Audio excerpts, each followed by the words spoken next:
Here we are, once again, NEC Motorcycle Live 2022. Here we are. We're back, once again, like Renegade Masters.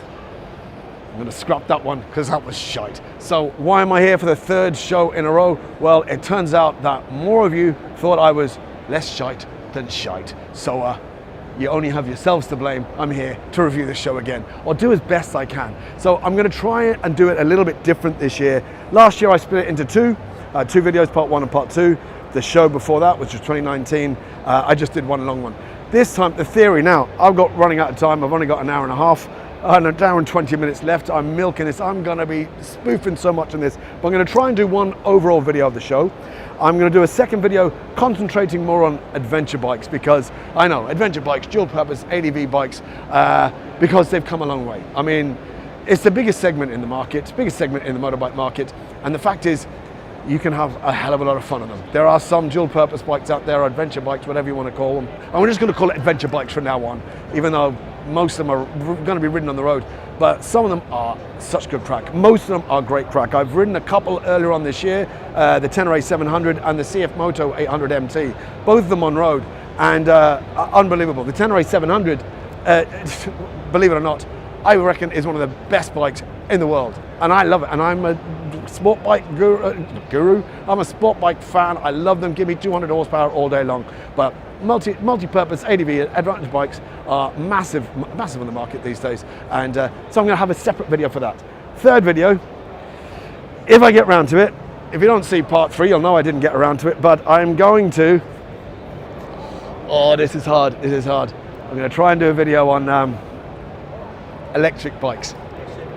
I know, I am a petrol head. I am a dyed-in-the-world petrol head. I will always, lucky enough, I'm of an age, I'm old enough that by the time they finally take all our petrol bikes away, I'll be dead. So I won't give up.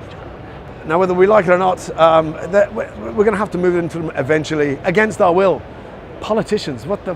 Anyway, I'm going to stop ranting about it, because I'm going to rant at the video. But yeah, electric bikes. I mean, as I said, I'm going to do a separate video for it, because if you're not interested, yeah, don't have to watch it. If you are interested, and listen to a point of view of someone who is dyed in blood petrol, I'm going to try and be impartial and do the best I can. So anyway, we're going to start off now. I do have limited time. I'm going to start off here at the Suzuki stand. And the biggest news for Suzuki is the, not the 1000, this, the GSX 8S. Now, I saw the pictures of this, and I thought, bloody hell, that looks good. That looks great. And there are a lot of bikes on the market now adopting this parallel twin configuration. And why not? There's a great, good thumpy motors. It's all the power that you need. And they're in a nice enough agile frame that you're going to have some serious crack on the roads with them. I've said it before, if you've watched any of my other videos, big bikes, we really don't need 200 horsepower on the road. So anyway, I was looking forward to seeing this bike, but you have to be honest. The looks are a little bit challenging, more challenging than I thought in the flesh. We don't have prices on it yet, they're to be confirmed, but I'm guessing, I don't know, 7-8 grand, you know, it's kind of the market. They're about 80 brake horsepower. Now it's going to be going up against another new contender in the market, the Hornet 750. Now the Hornet 750 does beat it on power, it's at 91 horsepower, which I think, hold on there now, 83 horsepower. But as I said, it's a twin. They have a white one and a blue one here. I don't know. I mean, I've no doubt they're going to be fun to ride. The looks, maybe they'll grow on me. They're different, they're distinctive. You have all the range of the other, oh yeah, they do have the same engine in the V-Strom. So they've got the two V-Stroms, the 1050 and the 800. I think the 800 is definitely going to be the pick of the bunch. But again, we'll talk about that in the adventure bike segment. One bone I do have to pick with Suzuki is the death of the, hands together please everyone, the death of the Gixxer 1000. Wrong, I don't know what is wrong. So there's no 600, no Gixxer 600, there's no Gixxer 750, that was gone. But to get rid of the Gixxer 1000, it's an iconic bike. The whole Gixxer name is an iconic bike. I raced the Gixxer 1000 K6 for years and years and years. I still actually have now an old Bimota SP6R, which has the old GSXR 1100 engine in it. So I feel a bit of an affinity with the GSXR brand, but it's gone, no more. Blame Euro regulations or whatever it is, but There's no more Gixxer 1000s in Suzuki. You can get them overseas. You go to America, you can get the Gixxer 600, the 750, and the 1000. That's Gixxer 750 you can still buy brand new, but here in the UK, no, you can't. Or Ireland for that matter. Sorry, I'm saying UK because we're in Birmingham. So yeah, if you want a Hayabusa, knock yourself out. V-Stroms, yeah, the 800s, and they have the SV650s.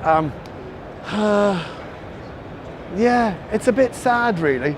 I don't really know what more to say. We'll come back about the V-Strom 850, 800. I am interested in that. This GSX 800, I'm feeling a little bit deflated. Am I sounding a bit deflated here? I should, because I'm sad. I love my Gixxer. So here we are at Honda, the best-selling motorcycle manufacturer on the planet. Everything from the C50s and C90s up to the Blade, and that's it. So Honda, thank you very much. Good night. Obviously, I'm more than that. Honda. Okay, so we have the Blades again. The superbike market has gone weird. It has gone weird with Suzuki pulling out altogether with no more Gixxers of any kind. The CBR 600 went a long time ago. The Yamaha R6 went a long time ago. Kawasaki still makes 1000 and the 636 or the ZX6R, but they don't seem to be as committed as they used to be. You know, Honda has been very mixed bag in regard their superbike, how would you say, performance this year. World Superbikes,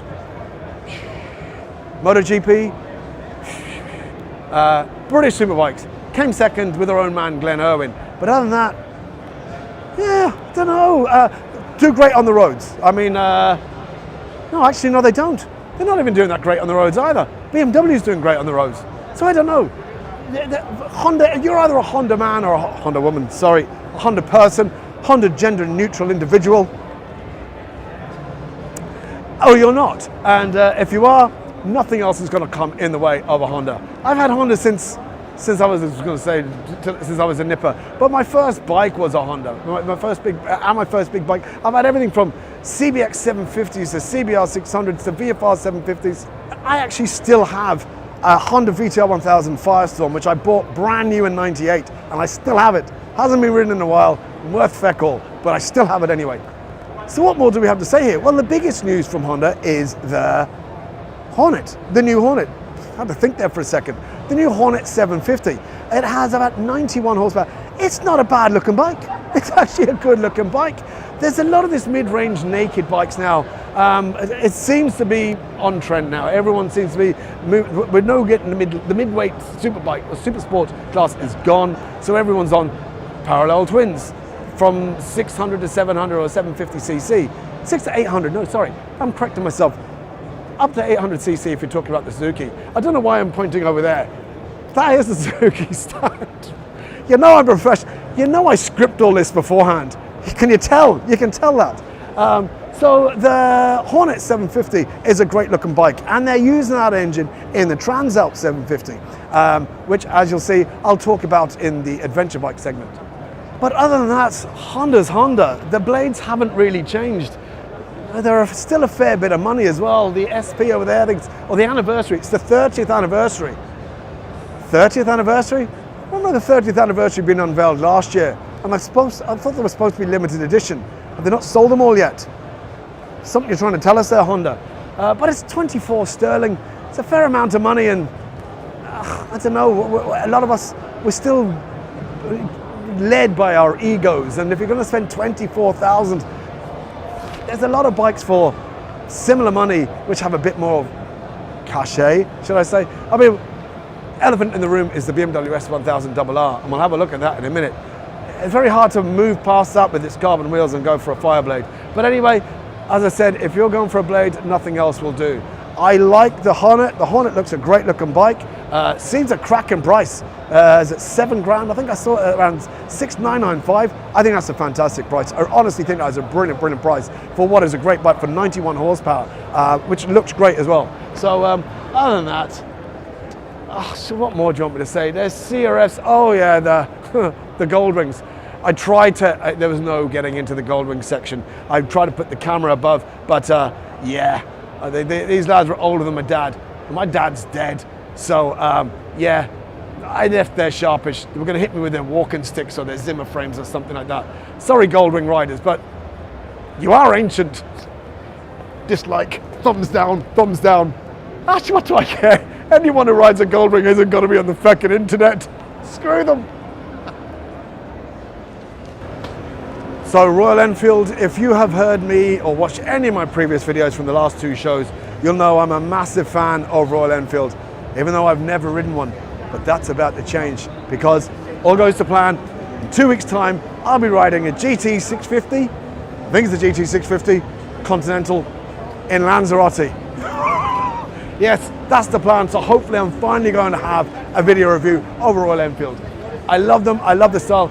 This stand every year is just getting bigger and bigger. The personalization available for these bikes. I mean, you're open to your own imagination of how people are customizing their own bikes, and Royal Enfield is embracing it. There are so many more new models here. You have the Royal Enfield, the Scrambler 450s, the Meteor 300s, or 300 or 350s, and this is the Super Meteor 650.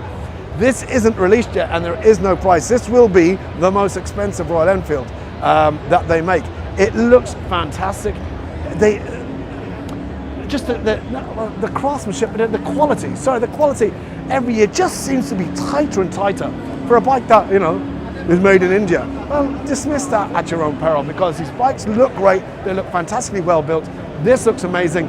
It's going to be the most expensive one out there, Royal Enfield they make. But even saying that, it's still only going to be in around £7,500. That's inside information. Seriously. So there's still a bargain, not bargain, but it's a bargain price, not bargain basement, it's a bargain price. I really love them. I love the style. I love the image of it. These are bikes that you just know on a good sunny day, not having to worry about getting your knee down or hitting apexes and getting a speeding ticket or hitting a sheep. You're going to enjoy yourself on one of these. So hopefully in 2 weeks' time, I'll be riding one. So in about 3 weeks, 3-4 weeks, hopefully I'll upload a video of me actually finally road testing a Royal Enfield. But you've seen my last 2 video reviews, show reviews on the NEC, on this Motorcycle Live, and every time I come to Royal Enfield, I love it. So I'm slobbering on. I am rushing on here. I am aware of that. I have 50 minutes to go, and I still have so many more bikes to talk about. I was going to say shite to talk. I'm gone. I'm done. Royal Enfield. Give them a ride. Give them a look. Why not? They look fantastic. So CCM, once again, if you've seen any of my previous videos on the NEC Motorcycle Live Show, you know I have an awful lot of time for these bikes. They look superb. The engineering on it, just the attention to detail, it's beautiful craftsmanship, and I'm a massive fan.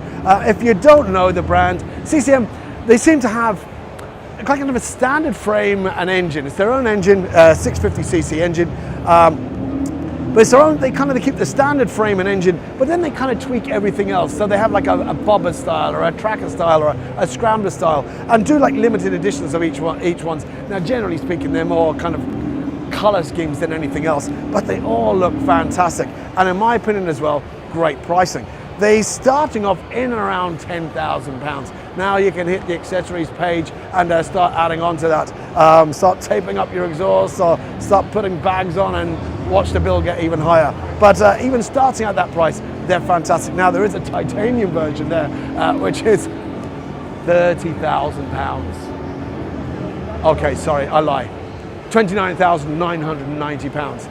That's a serious amount to Ellie, and probably for the connoisseur of CCMs. It's all titanium frame, it just looks divine. But other than that, that's it. Oh, and one thing, and I know this for a fact, is that they just don't depreciate. They retain so much of their value, because earlier on this year, I generally did start looking into getting one.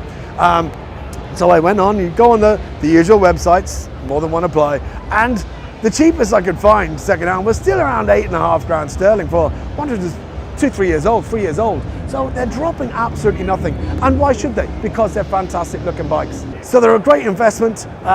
You know, you're not going to lose much bugger all money on it. Spec it wisely. You're going to have lots of fun miles for. Oh, I'm talking gibberish.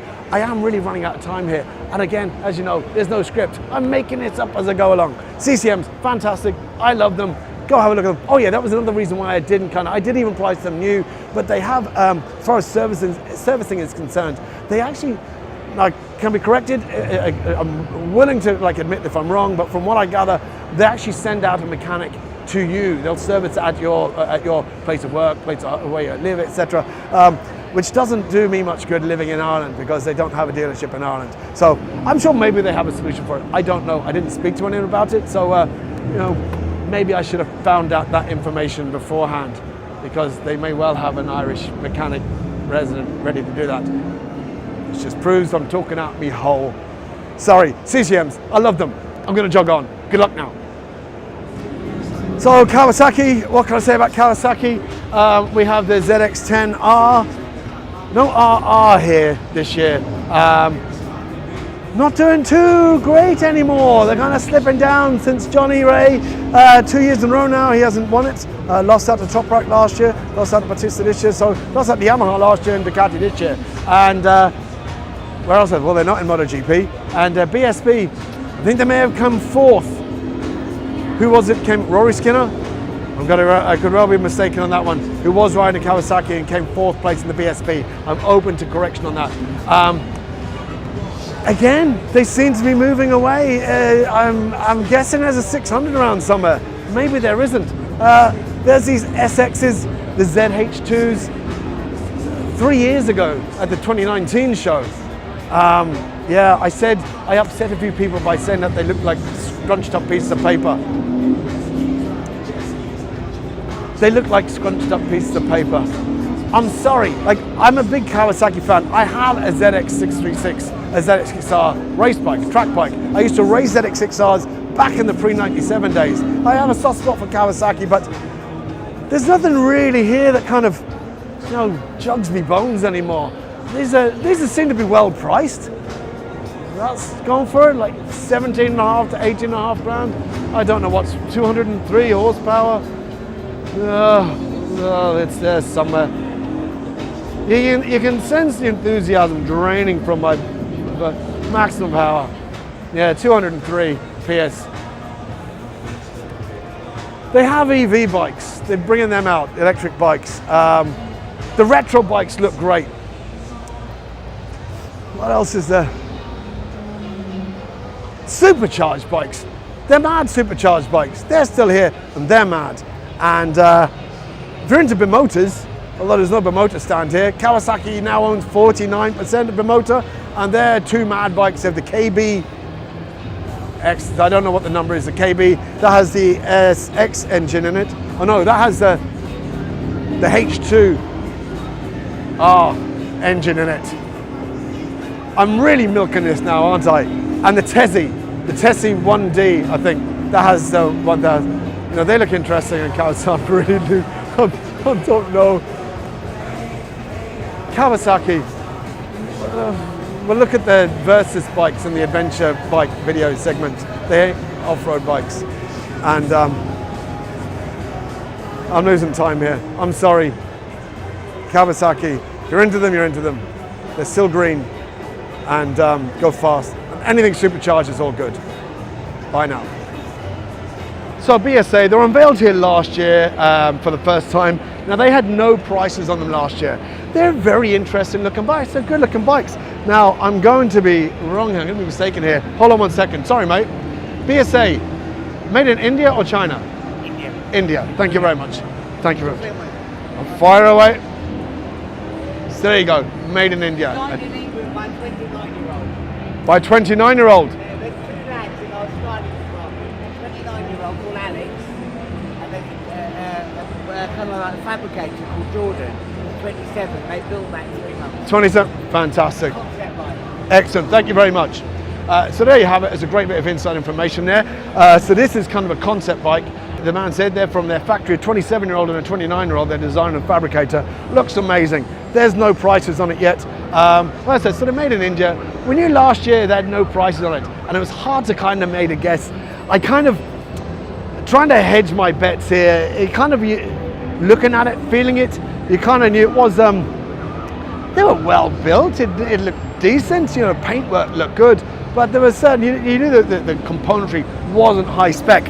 So it was kind of hard to make a guess of what sort of a price, because I thought, okay, if you're comparing it to like a Royal Enfield or something like that, you're thinking maybe 6-7 grand. But like with BSA, are they going to try and milk the name? And could it be around 9-10? So I did say, if I thought it was going to be any more than 995, I'd be very surprised. Well, I did them an injustice, because they're starting off at around 7 grand. 6.8 plus £300 on the road costs, what they're saying. It's about 7,100, which is great. They're a 650 twin, making about 44, 45 horsepower. It's more than enough for these types of bikes. I mean, I have an old Triumph 650, 1971 Triumph Bonneville, and I love riding that bike. It's a 650, and it also makes about 44 horsepower, so a lot of progress in 50 years. But it's a different way of riding. Again, it's like the Royal Enfield, which I mentioned earlier. It's a car you don't have to stress about trying to set lap times. It's the sun is out, open face helmet, just get out and enjoy yourself. So great pricing, fair play to your BSA. You've nailed it on the pricing. This looks fantastic. The other bikes look great. A lot of customization again, same with the Royal Enfield. And I am really enjoying this market. Don't get me wrong, I love my 200 horsepower sport bikes, super bikes. I just can't get out of it yet. I still think I'm young enough to put my leg over one. So while I'm still young enough to put my leg over one, I'm still going to ride them. But I do appreciate these bikes as well. You don't need to ride like a hooligan every single day of the week. So yeah, BSA, fair play, lovely looking bikes and a great price. In my opinion, great price. Love to drive one of these or ride one of these in the new year. Got to see if they have any dealers in Ireland. Here we are on the Yamaha stand. I'm really stressing for time here now, so I'm sorry that this video is a lot more rushed than the last two, but I'm trying to get as much in as I can. So we're here at Yamaha with the R1M. Looks gorgeous, absolutely gorgeous. They've had this out a little while now, and it still looks stunning in my eyes. There's very little very little to compete with it. The S1000 RR and the Panigale, I suppose, of the Japanese bikes, to me, is by far and away the best. They're all about 200 and something horsepower. Don't be looking up my arse now. 200 horsepower. This is the R1M, and it is in and around 24.5 grand.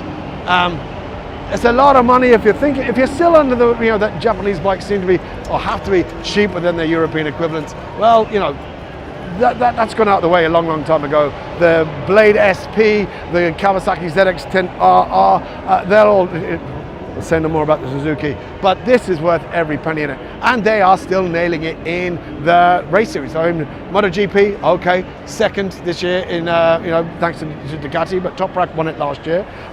British Superbikes, Bradley Ray, fantastic performance. And what else am I talking about? MotoGP, second again. Hold on a second, I'm getting a mind fart here. I'd have time to, I would press pause, go look it up and kind of say, oh yeah, and then come back and say, oh yeah, Yamaha came second in the MotoGP behind Ducati.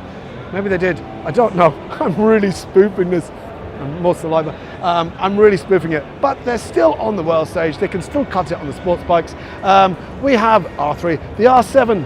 R7 is a very interesting bike, again with that parallel twin, the same engine that's in the Tenere 700, and I rode the Tenere 700 earlier on this year, and it's a lovely engine. We'll talk about that when I'm talking about the adventure bikes.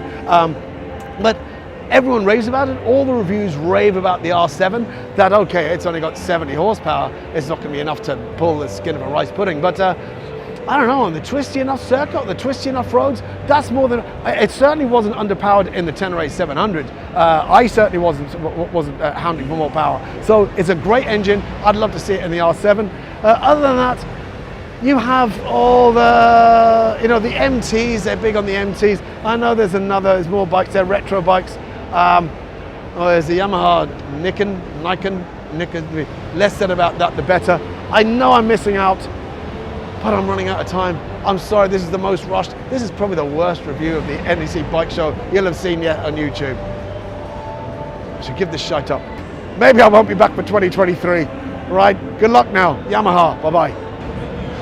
Okay, so here we are on the Ducati stand. As anyone who knows me knows, I am a bit of a Ducati fanboy. I've had Ducatis for over 20 years now. So yeah, you're going to expect me to say nothing but lovely things about these bikes. And well, you are and you aren't. So Okay, we have the Street Fighter V4S. Now, when these came out, I thought they were revolting. I thought the wings were excessive, but in this color, it looks damn good.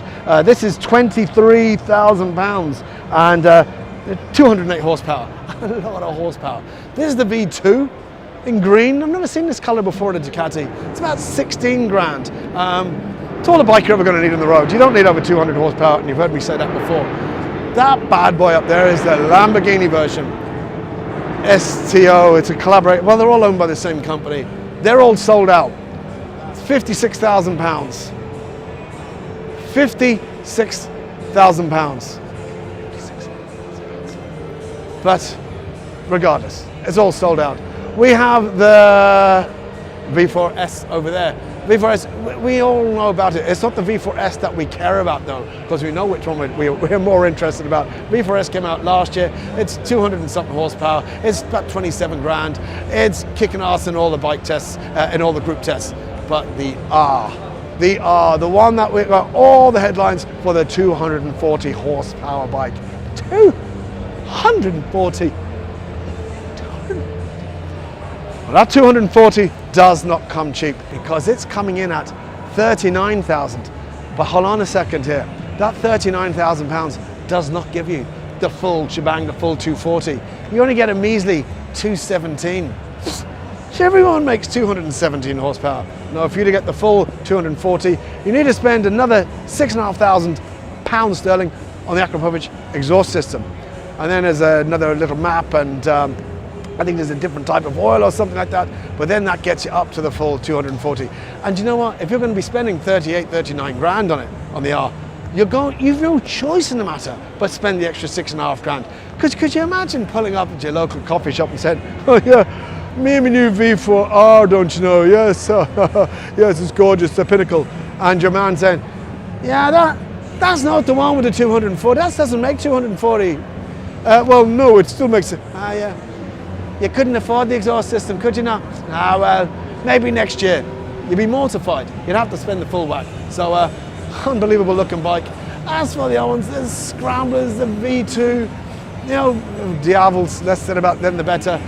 And of course, the Multistradas and the Desert X. We're going to talk about that in my adventure bike part. But Ducatis are Ducatis. Oh yeah, they have the new Monster, that SP. I think it looks really nice. It's only going to correct me about 939cc. So I thought it was a 1200 because an SP, I thought it was naturally going to be the 1200cc engine, but it's not. So it's not a huge amount of power, but it looks fantastic. I'm really running out of time here, but that's Ducati. On to something else. I don't know where I'm going next. Langen, chat in a bit.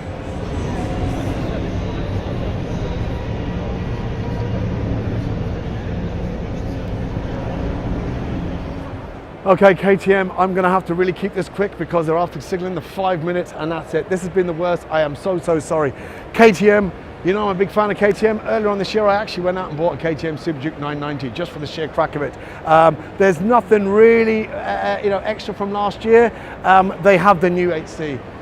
Oh God, all sold out. I think they're around £33,000. Why will you not? We said this last year. Well, I did anyway. Why not make a more budget-friendly one and let us race about on it? But no, the 1290 Super Dukes, I love them. They're great bikes, great engines. I test rode the CF Moto MT800 last year, earlier on this year in Greece, and that has the KTM 790 engine in it. Fun enough, in January, this January, in a couple of months, hopefully, all going to plan, I'll be test riding a KTM 1290 GT, Adventure GT in Tenerife. Hopefully. They're great bikes. I love them. I'm running out of time. I'm so sorry. This is the worst review video yet. I understand that, but I'll put some lovely background footage. I just can't really talk anything. I might do you know what? I might do some, voiceover. That's it. Yeah, if there's voiceover going, you realise I have just been kicked out. So KTM, fantastic.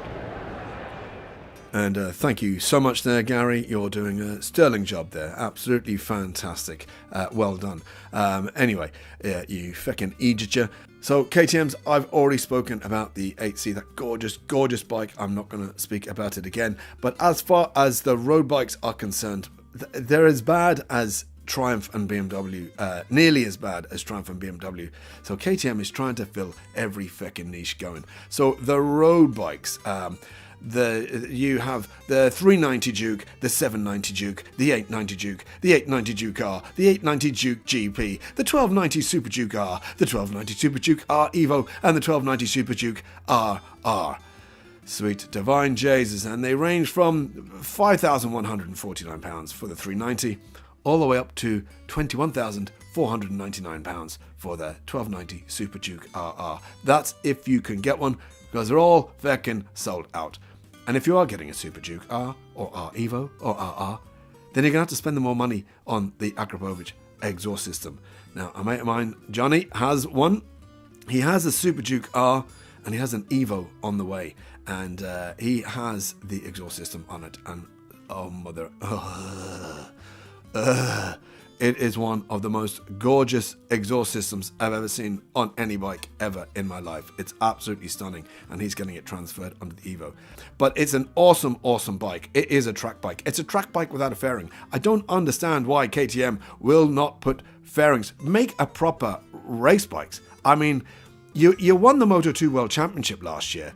Brad Binder came 6th in the Riders MotoGP. KTM, you came 4th in the Constructors' Championship in the MotoGP, and you weren't that far behind Yamaha or Aprilia. So why don't you just get a KTM, not the feckin' stunning, the RC8, the 34 grand one. Stick some fairings on the 890 Duke R. There you go, and be happy in that, and we'll be grand. Right, I'm talking gibberish. Anyway, that's the voiceover because I'm an ass. And I told you this was probably the worst review video of this show. And I wasn't lying. So keep it country. Take it easy. Love you loads. Bye-bye. Okay, we're on the Triumph stand. And if you know me, you also know I am a bit of a Triumph fanboy. I currently have 2. Used to have 3. Had to get rid of my 675 race bike. Anyway, I'm running out of time. 765. Stunning, stunning, stunning. Now they have the new 765Rs, or the RSs. I'm going to have to come back to that because I'm running out of time. And they are basically the bikes that's running in the super sport category, you know, where they've increased the engine size, where they have the V2s and the 765s, but they're unfaired. Stick a fairing on it. Just stick a fairing on it, Triumph. You've basically just got a track bike without a fairing on it. So stick a fairing on it. We'll pay the extra money. They're glorious. The Speed Triple RSs, 765 RSs. I'm going to do voiceover again. I'm going to pull up my jeans, and this time I'm just going to go to the background footage and do a voiceover. So yes, thank you, Gary, once again for that great introduction, for a great job. You really are excelling at this work. Okay, listen, I'm going to make it kind of quickish. Going back to the street triples, the 765s, you have the R, the RS, and this new Moto 2 Special Edition. They're only making 765 of them. They're starting off at around £9,500 for the R, and that's with 118 horsepower. Going up to the RS, which is 11.3 with 128 horsepower, and the Moto 2 Special Edition then, which is 13.8. So basically, they're asking you for £1,500 over and above the RS for Ollins front and some carbon bits and a paint job. Yeah, if it was me, I don't know, 1,500 quid is an awful lot of money. I'd stick with the RS. It's the same engine, and the Showa big piston forks ain't bad. Other bikes that we have there, the Speed Triple, the Speed Triple 1200 RS, it's around 15.5 grand, and the Speed Triple 1200 RR with that kind of bikini fairing, it's coming in just under 18,000. They do have a James Bond Special Edition of this. I think it costs £245,000. Or some shit like that. I have no idea how much they are, but it doesn't matter because they're all sold out, so we don't have to care about that. Now the RR, if you followed, I think it's Michael Mann from Motorcycle News, he had one of these as a long-termer and didn't like it. Didn't like the RR. That's kind of upsetting for me because, you know, as I said before, I am a Triumph fanboy. If you watch my video from last year, you'll know that I was a bit, I wasn't overly enamored about the looks anyway. But there's kind of a mixed long-term ownership on that. Other than that, you have the modern classic range. Everything from the Bonnevilles to the Bobbers, the Speedmaster to the Scramblers, and the Speed Twins to the Thruxton RS. Now, the Thruxton RS, I think, is absolutely gorgeous. Love it, love it, love it. It's around £13,500. Effing gorgeous. I'd be very, very, I could find any amount of reasons to go for one of them. And I also think the bobber in black, all black bobber, looks kick-ass as well. And then obviously the Rocket 3, the Rocket 3, it should be committed. It's nuts. It has no place on these roads, and I feckin' desperately want one. Unreal. I think that's, the Trident 660. 7,700, I think, £7,700. This is obviously going to have some competition coming out now with the Honda's new Hornet 750 and the Suzuki GSX 8S. Now, it's a bit down on power because it only makes about 80 horsepower compared to the 82 of the Suzuki and the 90 from the Hornet, and they're both going to be cheaper. So, I don't know, if you're in the market for a Trident, you may not even be thinking about a Japanese bike, but I don't know. I love Trident. I love Triumphs, but that Honda Hornet 750, I still could well be tempted by one of the other two due to the price. And that's it. Hopefully, I've made a bit more sense on this. I shall jog on to wherever the hell it is I'm going next. I don't even know. Even though I'm sitting here on my couch talking into a microphone, I'm still winging it. Take it easy. Good luck now.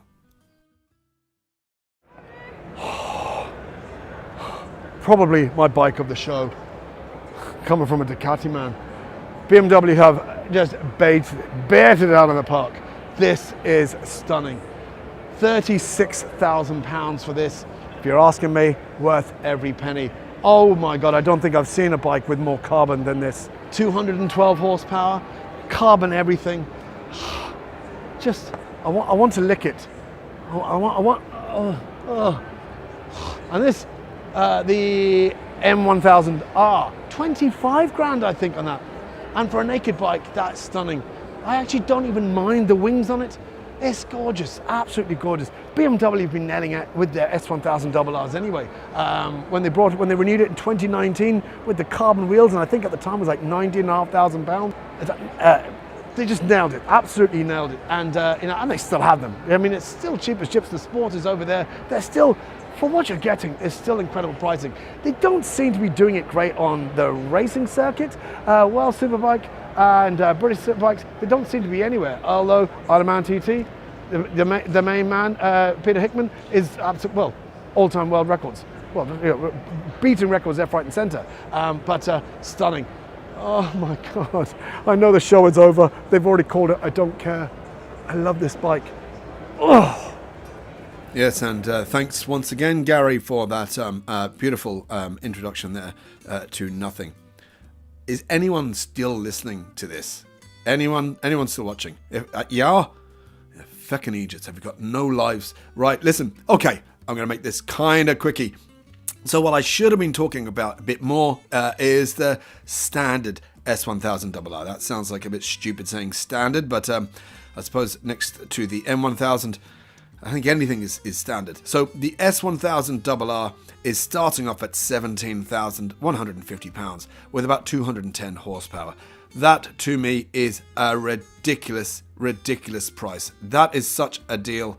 I don't know how, when you compare what else is out there, especially, and I hate saying this because I know it's going to upset a few people, the Japanese manufacturers, that's so much bike for the money.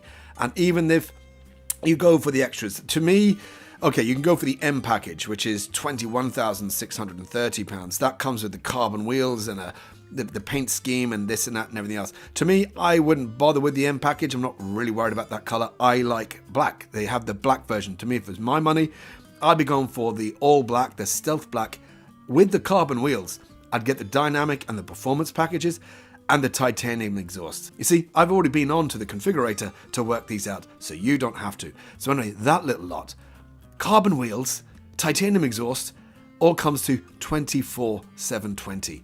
That's $3,000 cheaper than a standard Panigale V4S. And sweet Jesus, wouldn't I love to see a track test of those two together? But I mean, for $24,720 with carbon wheels and the titanium exhaust, and I cannot see anything else out in the market that's going to come close to it. Other than that, you have, just like Triumph, they're covering every niche.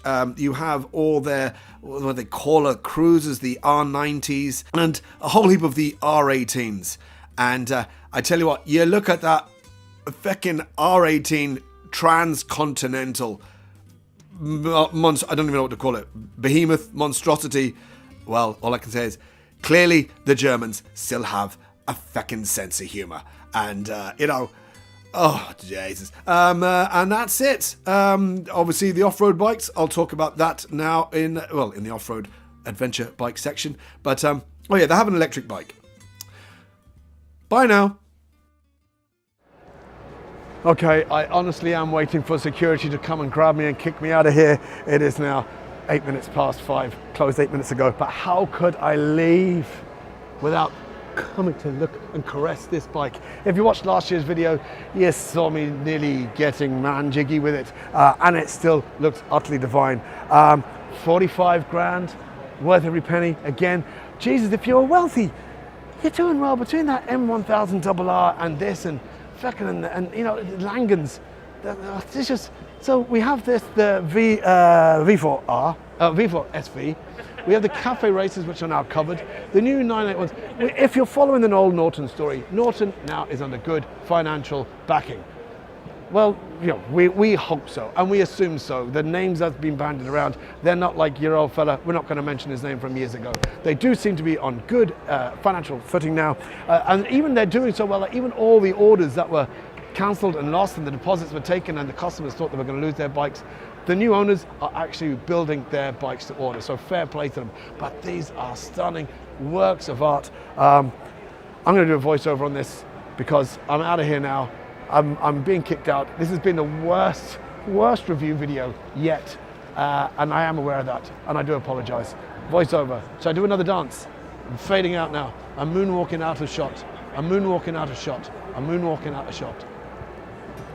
So they're bread and butter bikes, for want of a better term. God, it sounds wrong, but you know what I mean. Is the Commando, the 961, the SP, and the 961 CR. Fundamentally, the only differences between the two is the handlebars. Yeah, I kid you not. I think I'm 99% sure it's just a difference in handlebars. Now, the pricing. This is interesting to me. The SP is starting off at £16,500, and the CR, the Cafe Racer, is £1 under 17, so 16,999. Making around 77 horsepower and 60 pound-foot of torque. Not exactly the lightest bikes on the planet. They're about 230 kilos, so 77 horsepower and 60 foot-pound of torque, pushing it around. It's going to be a leisurely ride. As far as the V4 SV is concerned, if I hadn't said it already, it's 185 horsepower. It's their own 1200cc V4 engine. The frame, as you've seen, is glorious, hand-welded aluminium, and it's carbon everywhere. The V4 CR, the Cafe Racer, is still a prototype. It was a prototype last year, lads. I mean, come on, seriously, will you just feckin' build the thing? And, Jesus Christ, it's gorgeous. 2 years in a row now, it's been a prototype. What are you waiting for? And that is that. Norton has, apparently they've got plans on hitting every segment of the market as time goes on. But, as long as TVS keeps pumping in the moolah, that's all that matters. We want to see more Nortons coming on stream, and we'll not mention that feckin' Ghana bloke name ever again. No, never. That's it. He's done. He's history. Good luck. So, I'm out of here. Good luck now. Bye-bye. Take it easy. Okay, I'm officially the last person here in the show. Langen, I couldn't leave without saying hello to Langen again. They were unveiled last year. They just had the one bike here last year. It's a stroker, two-stroke, but it is gorgeous. These are actually customer bikes. They're 3 customer bikes. They're making 100 and that's it. They've already made and sold 80. I think the last 20 are being made, and every single one has got little tweaks according to what the customer's looking for. They're utterly divine. They're absolutely gorgeous. So once this 100 is gone, that's it. Now they are fundamentally an engineering firm, and I've heard that what they're doing next is they're working on a 4-stroke, because these aren't Euro compliant and they don't really give a monkeys, because all 100 are gone in the UK. But they did tell me that they are working on a 4-stroke bike. So this one that they're going to hope will be EU or European compliant, that they can expand the bike and expand the name, because they are gorgeous pieces of work. Not overly expensive. I think they're around 26,000 pounds. Hold on one second. This is how professional I am. What's the price? 25, 26? About 25, 26 grand? 34. I'm talking out me feckin' hoop. 34 grand. Still doesn't detract from the fact that they are amazing looking machines. Where the hell did I come up with 25, 26 grand from? You know I'm a feckin' professional, that I researched all this shite before I start talking. But anyway, it's still important to come and have a look at them. They're fantastic. Hopefully next year they might unveil the 4-stroke. I am out of here. Tempo, even the staff are feckin' leaving. I'm gone. NEC 2022 was a feckin' disaster. But listen, I'm on my own. I'm one bloke with a camera phone and a stupid mic. So hopefully it wasn't too bad. And I'll do loads of voiceover. And, you know, if you don't like it, any complaints, send me a postcard and I'll give you your money back. There you go. And everyone else. Say goodbye now. Bye. Bye-bye.